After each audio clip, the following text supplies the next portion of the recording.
Right now, we have 37 men at a men's retreat that we partner with called Crucible. And over the past 2 days, they've just been putting in the work. And they've been doing that so they can become the men and the husbands and the fathers that God is calling them to be. And so before we get started today, I want to take a moment to pray for these guys. This is the most we've ever had at one of those retreats. But I want to pray for those guys because they get back in just a few hours. And I want to just pray that they come back feeling freer and lighter because of the work that they're doing, but more importantly, because of the grace of Jesus. So will you guys pray with me? God, thank you so much for the guys that are at Crucible this weekend doing the work. God, they are coming face to face with fears and pain and wounds, God, with things that they've been carrying for a long time. And God, we just pray that over the past 2 days, they have fought to let go of those things, to walk away from some of those things, to forgive the people they need to forgive. But more than anything, do the work that they need to grow closer to you, to be who you are calling them to be. God, we know that when people get healthy, and specifically when men get healthy, communities get healthy, and churches get healthy, and families get healthy, and relationships get healthy. And so, God, we just pray that the work that they're doing, we feel the impact of when they get home, and we see it in this church, and in the families here, and in the relationships here, and the friendships here, and in this community. God, we thank you for the work that they're doing and the opportunity that they get to do. We love you and pray these things in your name. Amen.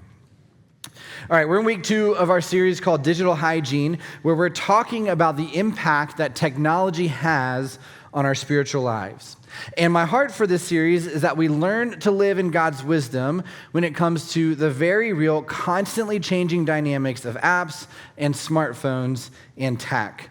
And so last week, we started off this conversation by talking about how we need digital boundaries. And so what I want you to do is I want you to give me a shout or a boo or a cheer, or you can even yell out a word that best describes how creating those boundaries went for you last week. Ready, go. Oh, that's good. First service, people booed me. I was like, well, hard week. Hey, I'm proud of you guys for leaning in and trying to figure that out. I want to know, did any of you unfriend or unfollow anyone last week? How good did that feel? Right? You judged me when I said I do it all the time, and my guess is you open up your phone and like, oh, I feel really bad. They're going to know. They don't know. They don't. And 5 years from now, they're going to friend request you because they thought they did it 5 years ago, and it's going to be great. So keep on that path. My guess is there's a few more that you need to get off that friends list this week. One of my friends told me that the boundary she created was that she rearranged her apps, and for days when she opened her phone, she couldn't find anything. And so every single time, she's like, I hate you, Michael Bartlett. But here's the thing, and some of you feel that way, it's okay. Once you get used to those changes, right? Once she got used to those changes, when she opened up her phone, she felt less overwhelmed because her home screen had less notifications screaming for her attention. I told you all last week that one of the boundaries I was going to set up for myself was that I was going to make sure that I didn't wake up and pick up my phone the first thing in the morning. And so I bought an alarm clock, and I took my phone, I placed it underneath my nightstand, and I set the alarm clock, and I hated it. Like, I hated it. So I can't remember what it was like to wake up to an alarm clock. Every 2 hours the first night, I was staring at the clock like, are you going to go off and tell me when to wake up? Because I was afraid I wouldn't wake up on time. I wouldn't be able to get my kids ready on time. I wouldn't show up here on time in the morning. But that's not what happened. And it felt really good to not immediately pick up my phone and be smacked in the face with notifications, things that I needed to know about and get done that day. Did you know that most executives in Silicon Valley send their kids to expensive private schools where screens aren't allowed in the classroom? I think about that. Why would they keep their kids away from the technology that they are developing and that they are selling? And it's because they know something happens to the mind of a person when they don't have any boundaries when it comes to their devices.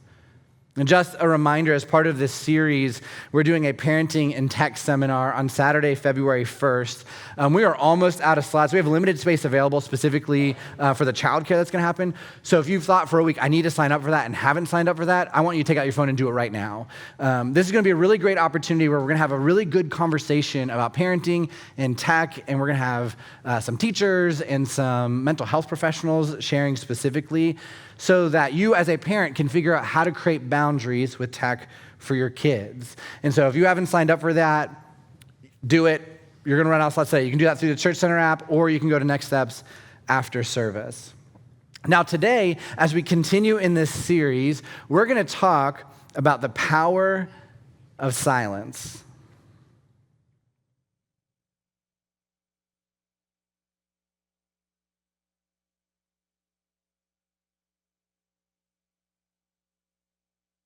Did you know it only takes 4 seconds before we become uncomfortable with silence? 4 seconds. But because of technology, we don't ever have to experience that in our lives anymore. That was about 10 seconds.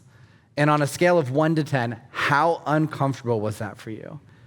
How many of you, once you realized that I wasn't going to start talking again, felt that immediate twitch of your arm to reach for your phone, to take it out, to start looking at something, start scrolling, start doing something to get you away from that feeling? Now, at the same time, it only takes 2 minutes before we start feeling the benefits of silence.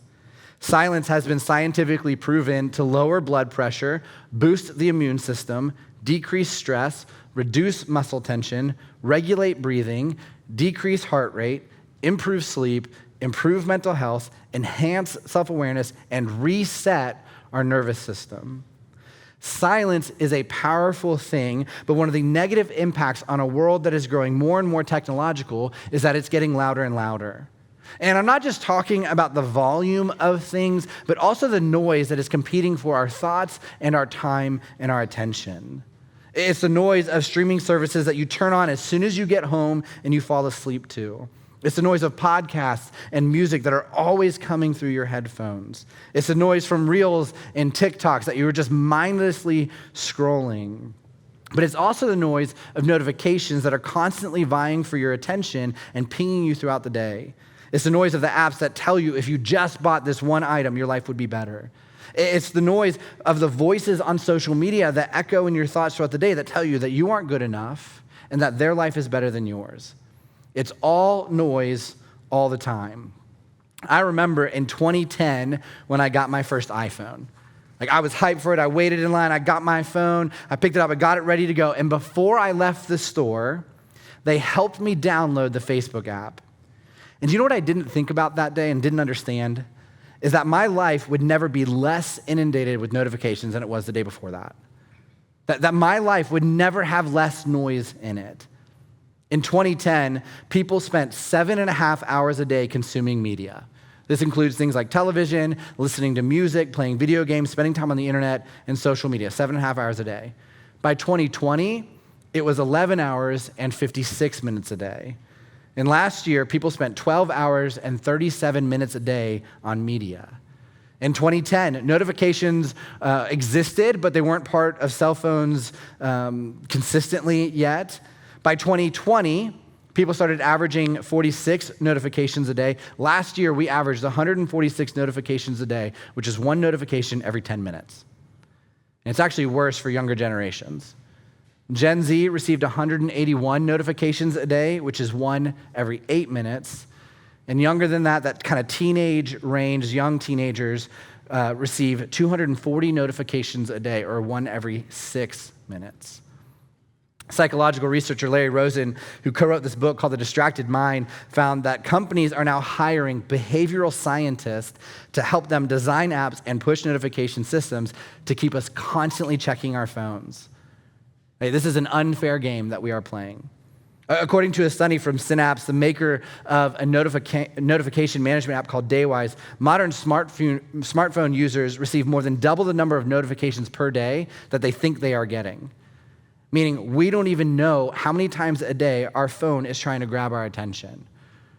And what's happened is we don't even recognize it anymore. We've become numb to it. We don't hear that noise anymore. And so here's what I want you to do right now. I want you to take out your phone. This isn't a trick. Take out your phone. I want you to grab your phone. Now, most phones on the side of it have this little button that you can click back. It's called silencing your ringer. We're going to start with that. Everyone silence your phones. It's 2025. You don't need to know when people are calling you because of a phone ringer. You don't need a whistle sound every time you get that spam text. I'm looking at you, people over 40. I'm coming hard for you, okay?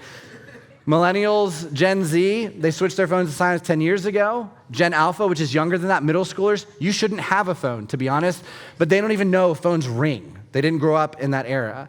And listen, I'm 38, so I'm there. I get it. When you were growing up and your phone rang, if you didn't answer it, what happened?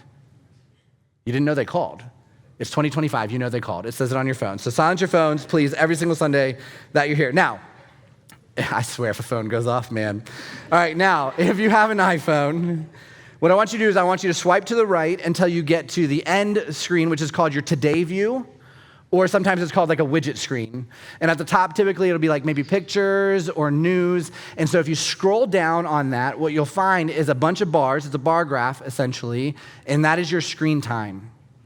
Once you hit that, it'll take you to a page on your phone that will show you all your screen time and your notifications. If in your Today view or your widget screen you don't have that, it means you deleted it at some point. So what you can do is you can just swipe down on your iPhone, a search bar comes up at the top, and you type in screen time, and it'll bring you to that place. And then once you're there, you click on See All App and Website Activity. Some of you have never done any of this with your phone before, and I can tell right now you're struggling through this. But once you do that, you'll see all your notifications. For Droid users, just buy an iPhone, okay? This church, it'll be so much easier to be a part of this church. You can be on group text messages now. We've done everything to fix all those things. Just jump over to iPhone. No, I'm just kidding. So here's what it is. In whatever Droid phone name you have, because I don't actually Google Samsung thing that you own, if you search for what's called digital well-being, it'll bring up the same things. And you click on that, and you will begin to see your screen time and your notifications, right? Your notifications on iPhone are red. I don't know, Droid, they're probably green, right? Something like that. Now, looking at that, how many notifications do you get a day? And does that number shock you? If you scroll up to the top on the iPhone, you can actually hit a weekly view, and you can see all of your notifications for the past week. Because what's happening right now is it's a weekend, and your notifications are down, so you're probably thinking you're not as inundated as you are. But when you look at today, when you look at yesterday, when you look at the past 7 days, did you know that you got that many notifications? I know that for me, when I first looked at this on my own phone, I was very unaware that I average 160 notifications a day, and there are multiple times during the work week when it's over 200.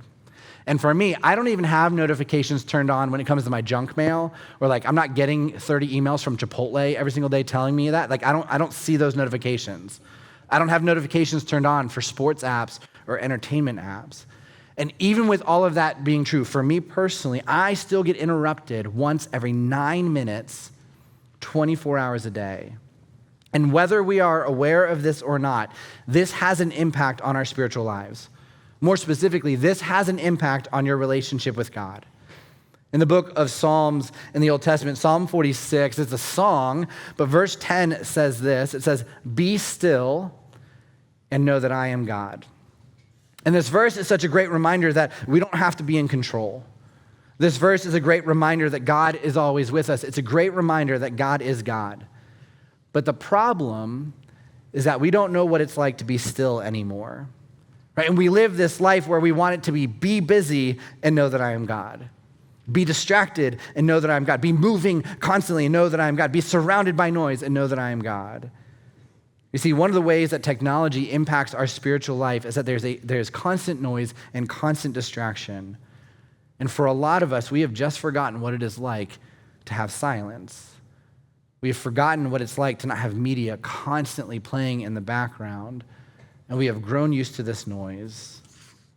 So here's the first thing I want you to write down this morning. This is part one of our application. We need to create room for silence in our lives.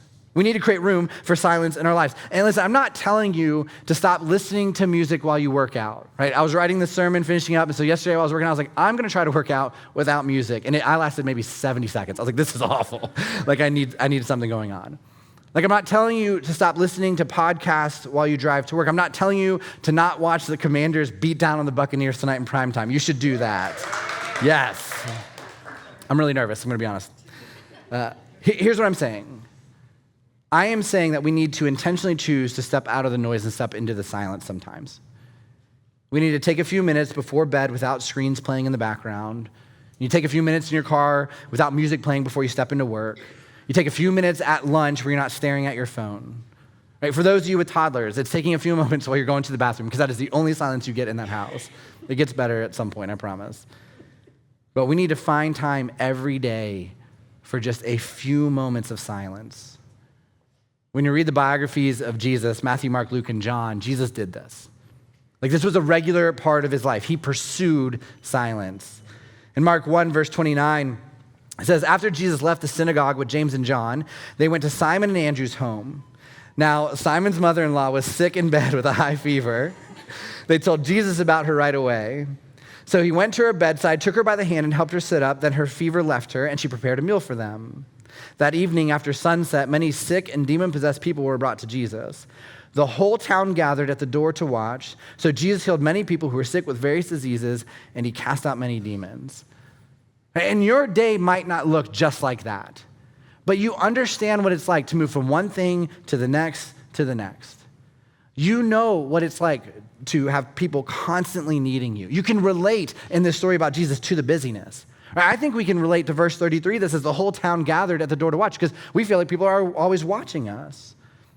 But after all of that, right, after that type of day, here's what Jesus did next in verse 35. It says, before daybreak the next morning, Jesus got up and went out to an isolated place to pray. After the chaos of a day, he sought out silence when his life was busy. He stepped out of the noise to spend time with God. Just a few chapters later in the book of Mark, Jesus is preaching to a crowd of thousands, and while he's teaching, the disciples realize that the people are getting hungry. So Jesus takes 5 loaves of bread and 2 fish. He performs a miracle. He multiplies them, feeds everybody. Everybody has enough to eat. It's an incredible miracle. Right, and after this, he doesn't stand and take in the hype. He doesn't take in the thank yous and the congratulations. Right after this, you know what Jesus did? He left. Mark 6:45 says, immediately after this, Jesus insisted that his disciples get back into the boat and head across the lake to Bethsaida while he sent the people home. After telling everyone goodbye, he went up into the hills by himself to pray. He steps out of the chaos. He steps out of the requests. He steps out of the cries for attention. He steps out of the noise. He goes up to a hill, one-on-one with God, to pray. On another occasion, Jesus is about to make a huge decision where he's going to pick his 12 apostles, the people that he's going to pour into the most over the next 3 years. And before he does that, this is what he does in Luke 6. It says, one day soon afterward, Jesus went up on a mountain to pray, and he prayed to God all night. At daybreak, he called together all of his disciples and chose 12 of them to be his apostles. Jesus understood, be still and know that I am God. And because of that, he intentionally chose silence. And he didn't do it for the health benefits, although I'm sure he appreciated them. He did it to spend time to talk and focus on his relationship with God. He did it to pray to God, to listen to God. And so here's the second part of the application that I want you to write down this morning. We need to create room for silence in our lives so we can hear from God. I often have conversations with people in the lobby after church, and they'll tell me that they're struggling to feel a connection to God. And they'll say, I don't know if God is real. I don't know if I can feel him in my life. I don't hear him. I don't feel his presence. And the thing is, it's not that God isn't there. Right? We know that God is always there. Most of the time, the reason we struggle to feel connected to God is because we are not taking the time to be still. It's because there are so many competing sounds in our lives, and they can't differentiate the voice of media or other people from the voice of God. It's because we don't create room for silence. It's like being in a crowded room where everyone is yelling and then saying you can't hear the voice of your spouse. It doesn't mean they're not talking. It just means you cannot pick their voice out amongst all the noise. Erwin McManus is an author and preacher, and he shared this story. When his son Aaron was in middle school, he went to a week of church camp. And halfway through the week, Erwin got a call because Aaron had gotten into a fight and he had beaten the crap out of another kid. And the camp said that they asked Aaron to apologize so he could stay, but he refused, so Erwin had to come get him.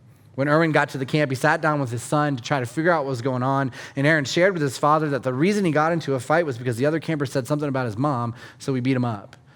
And internally, Erwin thought, that's my son. But what he said out loud was this. He said, Aaron, in spite of that, you cannot settle things this way. You can't just beat people up. You need to apologize. You need to work this out. But Aaron refused and said that he would rather go home. And so Erwin made Aaron pack up his stuff, and they walked a long dirt path back to their parking spot, and Aaron began to complain and whine, and so Erwin told him, I'll take you home, but I'm not carrying your stuff. And when Aaron couldn't pull his suitcase anymore, he sat down on the ground, covered in sweat, tears streaming down his face. Erwin sat down with him, and after a moment of silence, he asked him a question. He said, Aaron, do you hear a voice right now? And Aaron said, yeah. He said, Aaron, what is that voice saying? Aaron said that I should stay here and work it out. And Erwin said, Aaron, what do you think that voice is?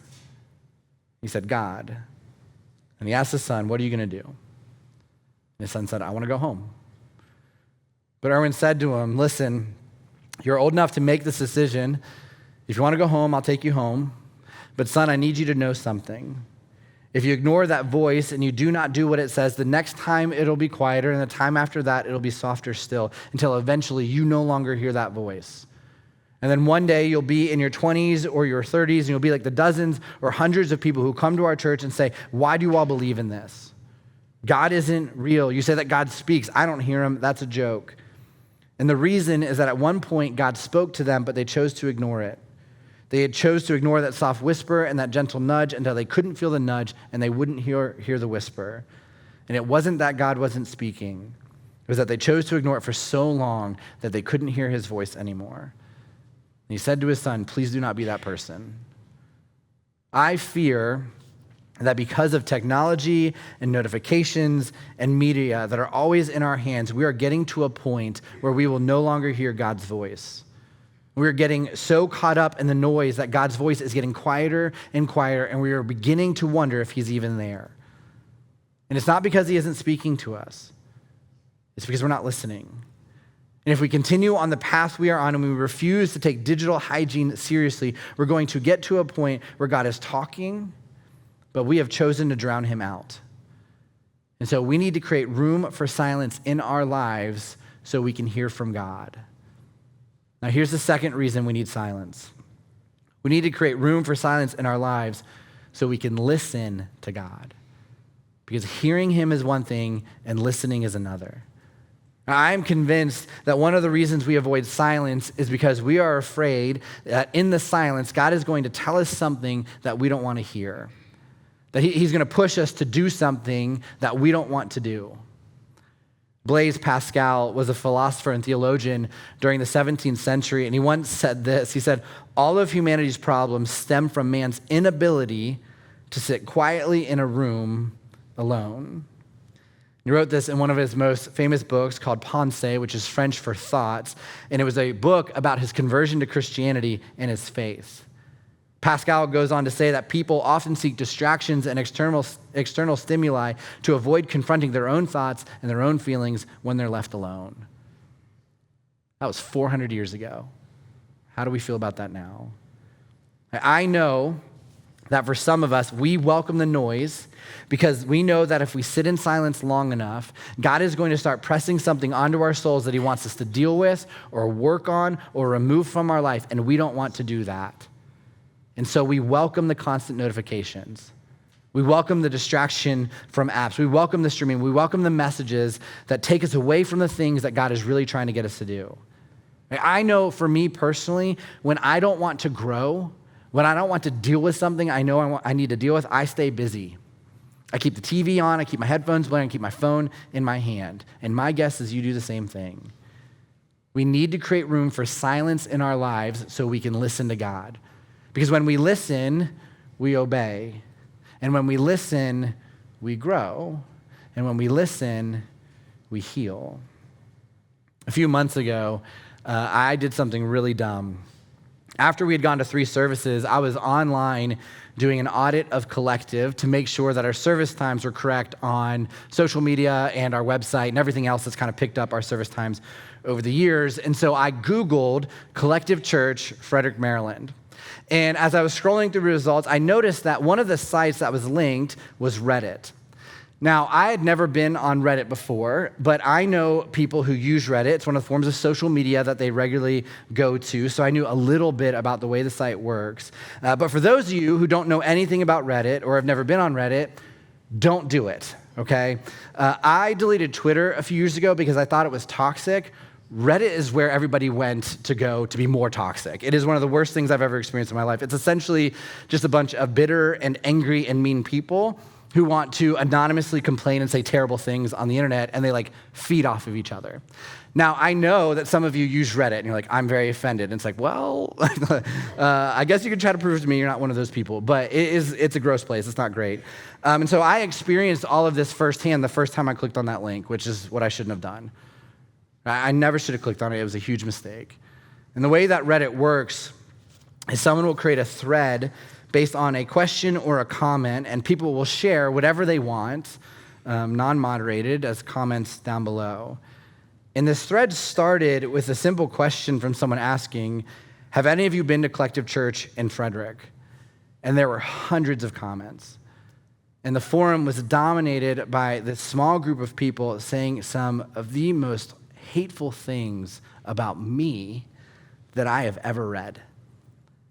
And it didn't matter if people would say, oh my gosh, I've been going to that church for 5 years and I love it. It didn't matter. People who didn't go to our church were saying, we see what they do in the community. It's a great church. Or it didn't matter that people who go to this church were saying, man, the people in this church are amazing. Every time there was a positive comment, this group would jump on it and just say hateful thing after hateful thing after hateful thing, not about Collective, but about me. And it didn't take long, to be honest, for me to figure out who the people were, even though it's anonymous.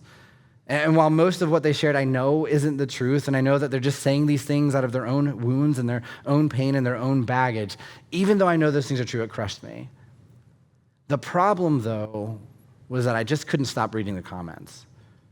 I spent an hour reading and rereading and rereading every single line. And then I got to the end of it, and I shut my laptop, and I opened it right back up, and I read it again and again. And I think I probably spent 3 or 4 hours just reading these comments. And the thing is, I know that I'm not a perfect husband. I know that I'm not a perfect father or friend. And I definitely know I am not a perfect pastor. I am now very aware that I had wounds and baggage before starting Collective, and starting this church magnified those things. And really what it did is it brought out all of my anger issues and all of my abandonment issues and all of my fear of failure issues. And I know that the first few years of leading this church, before I really started to dig into those issues or understand the impact they had on my life, because I thought I had dealt with them, but I really hadn't, before I listened to God and started to do that work, I know that a lot of times that baggage came out in how I led and pastored this church. And the truth is, there are times when I still feel that. When I am not emotionally or spiritually healthy, I feel that tension. Or there are times when I should have shown more grace, but I relied heavily on truth. There are times when I should have led with truth, but I leaned too heavily on grace. And the people who were saying those hurtful things on Reddit got a less healthy version of me because they're part of Collective at the very beginning. Right? And I know that I'm not the same person I was when they were a part of this church. Right? I know that it's different, and I know that I'm different. And I know that they have pain in their life. And even though I know all of these things, everything they wrote cut me right to my heart. And for the next few weeks, in every single quiet moment of my life, their comments would scream at me. When closing my eyes to go to bed, I would hear them. When we're sitting at a stoplight, when things got quiet at our dinner table, when I was alone in my office, this dominated my life for weeks. And at the same time, I was grabbing breakfast with a friend of mine one morning, and he's a ministry mentor of mine. And he asked me how I was doing pastorally, and so I shared this story with him. And he asked me, well, what are you going to do about it? And I said back to him, I'm going to respond. I said, I'm going to make a fake account, and I'm going to go on Reddit. And I had a plan. I said, I'm going to share emails that these people sent me in the past about how much they love Collective and how much it changed their life. I'm going to post links to the sermons that they're misquoting so that everybody else knows that they're lying. I'm going to text them because I actually still have their numbers in my phone. And I'm going to text them and say, hey, do you want to meet up for coffee? And you guys are thinking that's more altruistic than it is. I'm super confrontational. It wouldn't have gone well. And I said all these things to him as my plan, and he paused for a moment. He kind of looked at me, and I know what he was thinking. He's thinking, you can't be that dumb. Right? I know that he's thinking, you do know that this isn't going to solve anything, right? But then here's what he said to me. He said, have you ever considered doing the complete opposite of what you were doing? He said, have you ever thought about just going somewhere and shutting off your phone, turning off the laptop, and spending time with God to see what he says about this? This dude has been my mentor for a really long time, and he's never steered me wrong, so I did what he said. A few weeks later, I went to Smith Mountain Lake in Virginia with some friends, and while I was there, I left my phone in the house. I didn't bring my headphones. I didn't bring my laptop. And I went down to the water, and I just sat there. It was 10 seconds in, my brain just starts firing. And again, all I can think about is what those people had said about me, and I started to feel that pain and that anger and that frustration in my heart again. But I just sat. And that turmoil and pain turned to perspective. And eventually that perspective turned into peace because I finally took a few moments to sit in silence with God and talk to him about it. And I felt like God was telling me, use this in a sermon one day. I'm just kidding. That's not what happened. I felt like God was reminding me that he was in control. I felt God was reminding me that he loves me. I felt like he was telling me that I needed to let this go, that I needed to forgive these people. I felt like he was telling me that I need to stop allowing the noise to get in the way of who he is calling me to be, what he is calling me to do, and who he has helped me become. The thing is, I don't tell you this story so you can feel bad for me and try to negate what the people shared. If you come up to me after service and try to say good things to me, I'll walk away. And to be honest, they probably have the right to be disappointed in me because I'm sure I let them down in some way. The reality is at some point, I'm going to let you down as well. And I didn't tell you this story, so for those of you who have read it, can go on, read it later, and fight with the keyboard warriors who have nothing better to do. Please don't do that. Right? That's not worth your time. And honestly, my hope is that those people come back here one day and experience the grace and truth of Jesus. I tell you this story because I want you to know that it is really hard to be still and know that God is God when your life is full of noise. When the TV is always on, when the notifications keep pinging, when you keep scrolling and rereading the comments, when you never take the headphones out. Right? We have to create room for silence in our lives so we can hear and listen to God. I read Psalm 46:10 earlier, and that verse, you've probably heard it before if you've been to church at all. It's one of those famous verses in the Bible, like, be still and know that I am God. But what's really important about Psalm 46 is actually the verses that come before it. Right? Here's what the psalmist wrote. Verse 1 and 2 says, God is our refuge and strength, always ready to help in times of trouble. So we will not fear when earthquakes come and the mountains crumble into the sea. Verse 5, God dwells in that city, it cannot be destroyed. For the very break of day, God will protect it. Verses 7 and 8, the Lord of heaven's armies is here among us. The God of Israel is our fortress. Come see the glorious works of the Lord. The author writes all of these things, and he gets to verse 10, and he says, be still. He says, God is doing these incredible things. God is there. God is working.